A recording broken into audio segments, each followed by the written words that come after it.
Hello, good morning. Welcome to the King Power Stadium, a very wet, drizzly, grey King Power Stadium for this afternoon's lunchtime kickoff. Norwich City taking on Leicester here, hoping to obviously record another victory, albeit with an injury-hit squad, which is reflected again in Philippe Clement's team selection, which I will run for you now. It's Kovacevic in goal, Fisher, McConville, Cordoba and Krizene, the back four, Field and Kenny McLean, the midfield two, Gibbs on the right wing again, Ali Ahmed on the left, with Paris Makoma keeping his place behind, of course, Matthias Kriskoren, who is the only fit and available Norwich City striker at the moment. That subbench: Grimshaw, Stacey, Medic, Darling, Springett, Wright, Slimani, Marcondes and Mundell-Smith. So just to run through that again for you, it's Kovacevic in goal, Fisher, McConville, Cordoba and Krizene, Field and McLean, the midfield two, Gibbs on the right, Ahmed on the left, and Maghoma behind Matthias Kriskoren. The suspense: Grimshaw, Stacey, Medic, Darling, Springett, Wright, Slimani, Marcondes, Mundell-Smith, which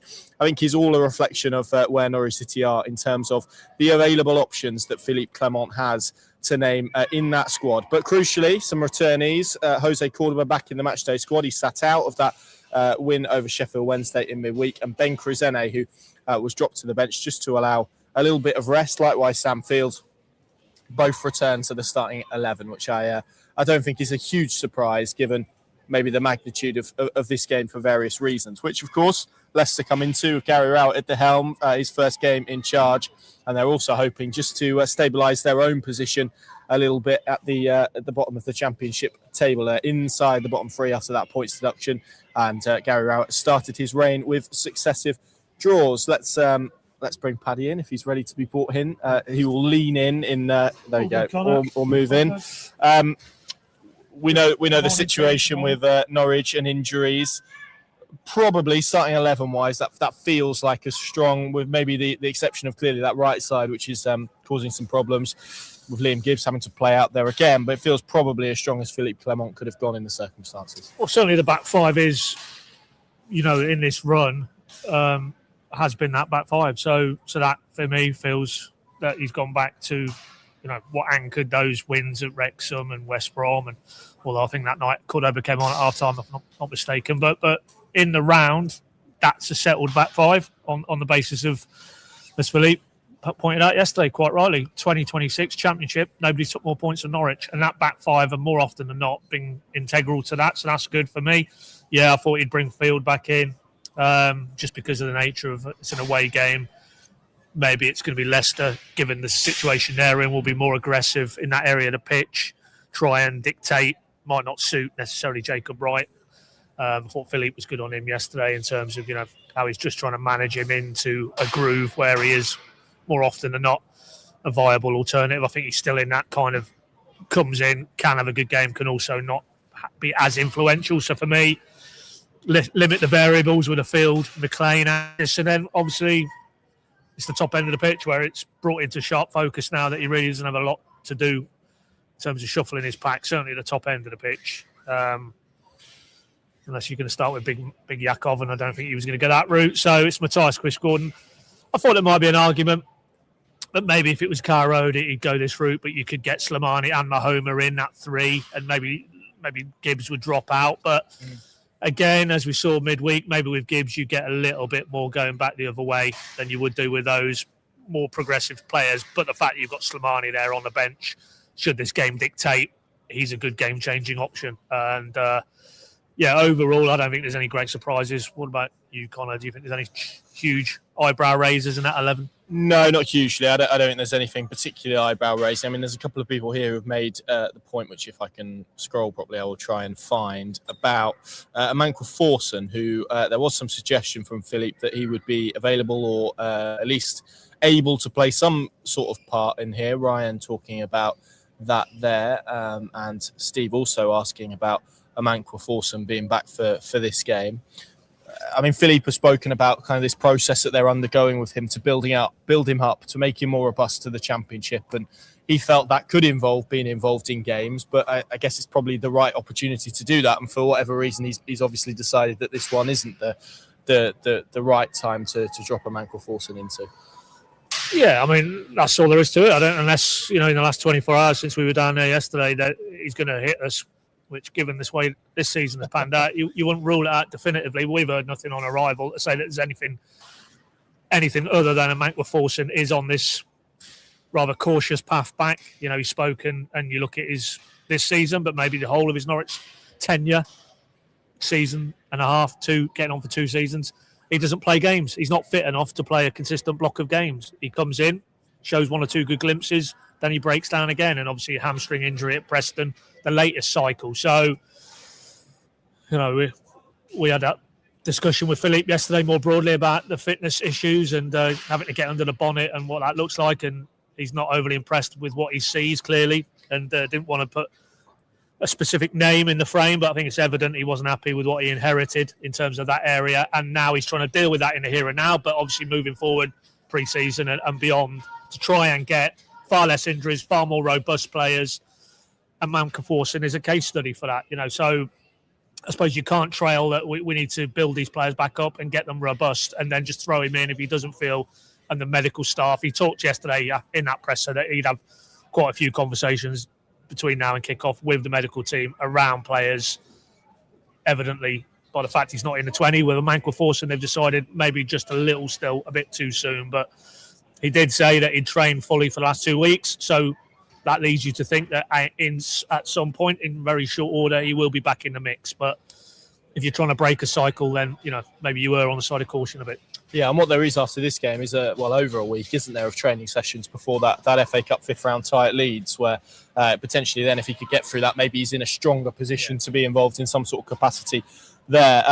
Again, Paddy, we're probably looking at Norwich's striker, aren't we? Obviously, there is only one at the moment, Mateus Christgården, who starts today. I think that is his first start under Philippe Clement since his first game in charge at Birmingham, where probably debate how much influence he had over that team selection and whatnot, given he literally walked in the door a few days before. Saw Jakov Medic there, obviously Emi Marcondes on the bench, but it's just not ideal, is it, the situation? And you mentioned it there, the fact about you having to make decisions over players. He's not someone that we've seen play a huge amount of minutes, and then suddenly he's going to get a lot of minutes amped up on him. That's going to be a really delicate balancing act about how they manage him now, because if you're Gary Rowett, you're telling your team, right, get to an hour, get to 75 minutes, and then Norwich will have to take him off and they don't have another striker. So it's a really interesting dynamic that they're going to have to work through for the next 4 to 6 weeks while Mo Toure is out. Yeah, they are. I mean, with Chris Gordon, this is only his 5th league start since he joined, and that is partly injury related. Obviously, as we know, 2nd full start at Coventry in September, scored on that day, but then jarred his knee, and I think he had 6 games off, and then there was that little almost fear of a relapse around the Sheffield United midweek game. I think it was the December, where we were more or less being told after the game, you know, it could be a surgical route and it could be months, and lo and behold, miraculously, I think the following weekend after Sheffield United, I can't remember who the team was, but he was in the matchday squad, and I think he even got on. So you always have that at the back of your mind that is this a player who's managing something? We've checked on that in the intervening period, and no, it wasn't a case with Sargent, with Maho, with Jovan Makama. Were they just trying to more or less delay surgery because they couldn't afford to have another body light? And then it gets to a point where if he does need to go that route, you want to get him in under the knife, proper rehab, and then full pre-season. No, that narrative isn't the case, that he is okay in terms of the medical aspect around the knee. But go back to what I just said at the start of this answer. It's his only 5th league start of the season. If you're now throwing him in and saying you are going to have to play 75, 90 game after game after game, it's natural to feel a little bit concerned that, you know, will he be able to handle that load? You'd hope maybe that, 8-9 months into an English Championship season, that the training load, Clement's demands that he puts on players day to day, that maybe robustly, to follow on from the Forson debate, he is there now. But the reality is he has to be there because there isn't an alternative now. You know, as much fun as was had with Jakov Medic when he came on at 2-0 at midweek at Carrow Road, starting here against the Leicester team, who, despite where they are in the table, I'd agree with Philippe Clement, squad-wise, they are at the top end in terms of quality. There's a desperation around this place now because they find themselves in the relegation zone, approaching the final stretch of games. I'm not sure that that's an environment for going with a Medic or as he teased yesterday, another centre-back's come to him subsequently and said he played as a striker in his academy days. So, Lord alive, we have to go that route. But what can you say? You can only hope that for once in this unending cycle of injuries, that with Matthias Quist-Gordon, they fall the right side of it. He can play lots and lots of minutes. He can stay fit, and he can, if he does that, hopefully continue as he did midweek. Scored against these at Carrow Road. I think if you get him in the right positions, he will score goals. And I thought that was I did put that to Philippe yesterday. He isn't a Motore. He isn't a Jovan McCarma. Dare one even say a Josh Sargent. It's a different profile of striker. Norwich will need to adapt in terms of their build-up and their patterns. But Philippe Clement's well aware of that. And I think with intelligent players like Slimani, like Ahmed, like Mahoma, even Schwartau when he's fit and available in short order, hopefully they can compensate for that. But they will have to appreciate that when you've got Matthias Quist-Gordon leading the line, it is a very different type of striker to a Motore or Jovan McCarma. But what isn't in doubt for me, albeit a small sample in Norwich colours, his record at Bromby. He will score goals. If he's put in the right positions, he will score goals. And what a great end to the season for him if he can get in now and really start to show why they shelled out thick end of 7 million for him last summer. Yeah, indeed. And I guess the positive, positive, I think it is. Yeah, that's what I was almost taken aback. There are some lights on over there, but I don't think they're quite that bright. I was going to make the point about Magoma because a lot of his minutes at Norwich City so far will have come with Matthias Quist-Gordon ahead of him in terms of that FA Cup game and then the 40, well, roughly about 40 odd minutes at Carrow Road on Tuesday night. Before we bring you the Leicester team, I was just going to pull in the comment above about Ken Abo because you asked Philippe Clement about this. He mentioned 2 under-21 strikers. Well, they both went out on loan. That was Dylan Jones and Ken Abo. Are they in a position? Do you feel that's a possibility for them in the weeks ahead? Well, he said no. He said they're not. He said the 2 that were closest to the first team went out on loan. I didn't check it with him, but I'm pretty sure Dylan Jones has subsequently got himself injured at Tranmere because he hasn't played since very early in January. There's a few unconfirmed reports he might have a hamstring issue as a return to Norwich. Philippe didn't enlighten us on that front, but I took his answer on that aspect to be more he doesn't feel they're ready. He doesn't feel the ones below them are ready because they didn't even go out in terms of loans, so they're even further down in terms of his thought process. He's ruled out free agents. He doesn't think there's enough quality there in the market or fitness-wise to be able to come in and hit the ground running. So no, it's pretty categorical. The answers will come from inside this group of players between now and the end of the season. Well, at least until Motore is fit and available. Yeah, which is 4 to 6 weeks for that groin issue. Let's bring you Leicester's team then. This is, as mentioned earlier, Gary Rowett's first home game in charge of them after what has been 2 successive draws at Stoke and Middlesbrough. They line up with Begovic in goal, Ricardo Pereira, Okoli, Nelson and Luke Thomas is their back 4. Winks and Skip, their 2 midfielders with Fatawu and Decordova-Reid behind Musaka and Daka. The subs bench, Stolarczyk, Lascelles, Aluko, Aribo, James, Page, Mavididi, Monga and Ayew. And when you look at that team, Paddy, I know there's obviously been a points deduction. If you take that out of it, they'd be roughly in and around Norwich in the table. It's still surprising about how poor they have been this season, with obviously all of the off-pitch stuff, in terms of some of the quality that they still have in that group. Obviously, a name that Norwich fans will recognise. Ollie Skip hasn't quite worked from here, I don't think, but there is. And obviously they were in the Premier League last season. Still huge amounts of quality in that squad. Yeah, and Philippe himself said it, and it will take his view for the weight it should be afforded, that he thinks they're a top 3, top 4 squad. And we don't be anywhere near close enough to understanding what's gone wrong here. Why, as a club who came out of the Premier League, albeit with those Premier League and EFL financial fair play issues swirling in the background, but nevertheless still had a group of players to be far better. They went down the Cifuentes route. That clearly didn't work. And they now find themselves with the archetypal championship firefighter to get themselves out of trouble. Because what, as Philippe said yesterday, what maybe sets apart English football and particularly the championship is it wouldn't be a one-off if Leicester slid straight through and found themselves in League One. It's happened before. So clearly in the short term, it's Rowett, can you keep us up? And then obviously whether he rolls up. He had a similar situation when he went back to Birmingham, didn't he? Yeah, where he came in on a firefighting mission and either he decided or Birmingham decided not to roll it on. So whether that's the case, I don't know. But parking all that, yeah, there's no doubt that's a group of players. And it's worth pointing out as well, this is his first game today at home, having got a draw at Stoke and got a draw at Middlesbrough in midweek.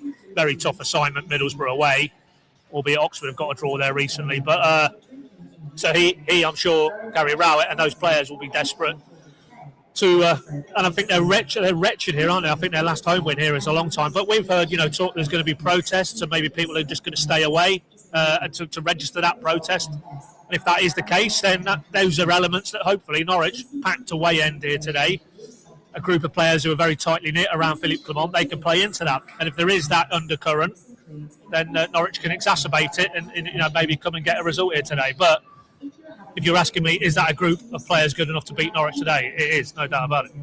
Yeah, and I think if we look at it clearly, obviously that win in midweek and the work that they've done under Philippe Clement subsequently has put them in an excellent position, really, in terms of that league table and where they find themselves in regard to safety. They head into this game 8 points ahead of Leicester, 42 points. Obviously, a win today, even I can do that. Maths will take them up to 45 points. We always talk about kind of that 50 figure as being the one to get to. I think it's fair to say if Norwich City win today and put themselves 11 points clear of Leicester with 11 games to go, that is a huge step towards safety in that circumstance. It goes to show how significant this game is from a Norwich perspective. Yeah, true. Yeah, but I think the bigger one was midweek for me to put 8 points away. And I know when you look at the league table in terms of pure league placings, doesn't feel like they're that far away from the bottom three. But I think that points gap now, which could go to 11 today at final whistle, is big because it just allows them to. Thank you. Thanks so much. Cheers. Thank you. To effectively, try and now just keep the throttle down, or the throttle open, foot down, and get yourself to 50. For me, 50 is the benchmark both seasons, and then reassess. I thought it was interesting. I tend to agree with Philippe now. I know there was a little bit of a playoff narrative when they were like whacking 5 past West Brom and winning at Wrexham and that. Yeah, I was never quite there, I'll be honest. Well, no, but he was allowing it to stay open. I remember when he said in the answer about Harry Hamas that he talked about, if we can extend the season, he might be able to come back. But in the last 2 or 3 presses, it's very much now, look at the injuries now, piling up.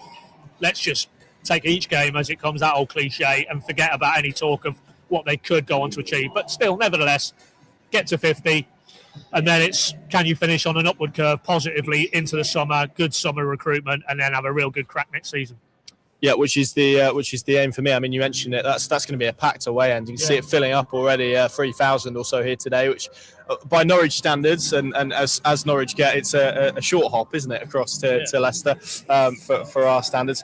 How do you see it going this afternoon from a Norwich perspective? Well, funnily enough, I wasn't aware until I looked at the stats yesterday morning, but played 10 in 26, 7 wins, 3 defeats, no draws. So I can see the first draw today, if I'm honest, of 2026. I just think they're in a desperate situation. They've got a new head coach. Inevitably, they've responded to him and his urgings. On the flip side, Norwich are, despite being very pragmatic and creative, are dealing with some serious issues now, injury-wise, in key areas. So for me, score draw, 1-1. You, Connor? Yeah, could see a draw. I feel like Leicester might edge this, if I'm honest, just in terms of what you described there. To be honest, as ever is the case with the Championship, can see all 3 results. I probably would have gone for a draw if you didn't, but to make it different, I'll maybe go for a marginal Leicester win and go for a 2-1. And then obviously a little bit of a break in terms of Championship action because of that FA Cup game at Leeds next weekend, which is going to be a really exciting occasion, I think, for everyone to look forward to. And yeah, it's going to be a really interesting afternoon, that one. Just finally, Paddy, obviously... somebody's only got my pronunciation, is it? Chris Gordon. Yeah. Chris Gordon. Yeah, it's basically Chris Gorham. It's basically the correct pronunciation of it. And Chris is Chris Garden. Somewhere. Not Chris Gordon. Chris Gorham, no. Chris Gordon. Chris Gordon, yeah. No, not a new player, no. No, not a new player, sadly. Any sort of, we've spoken about it to death, but obviously it got confirmed yesterday. Any sort of parting words on Josh Sargent? I don't know if you want to do a silence and look at the floor before you answer on this. 10 seconds? Yeah. That'd probably improve this content, Connor. No, I think it's all done and dusted. I thought it's good to move on, isn't it now? Yeah, and they played a blinder yesterday. Big Phil, brackets, keeping my word, and didn't want to speak while it was in progress, but as soon as it was, and it was good. I've said to 1 or 2 officials here today that if they hadn't have done that, then of course it'd have been post-match today. We'd have had to obviously then bowl it at Clement and get everything he said yesterday right off the back of the actual announcement out of the way. So that's done. Great. Everything he said, I think, was spot on. I think Norwich played a blinder from the financials to how they handled it, to how they didn't allow it to seep into the camp in terms of a distraction on the pitch, off the pitch. We'll see where his career takes him from here, but it's all about Norwich now. It's all about looking forward. It's all about spending that loot in the summer. So I'm looking forward to that striker who arrives, the anointed one. And more importantly, in the here and now, it's all about what happens on that pitch today, not about who's no longer here. So, yeah, move on. Absolutely, and let's hope Norwich City can take what would be a giant leap towards safety with a victory here this afternoon. We will have you covered, pinkin.com, the place to go throughout the afternoon for all the updates, analysis and reaction to this game. Thank you very much for joining us. Paddy will be speaking to Philippe Clement after the game, and no more text messages waiting for Paddy, which is good. What are you going to ask about now? Football?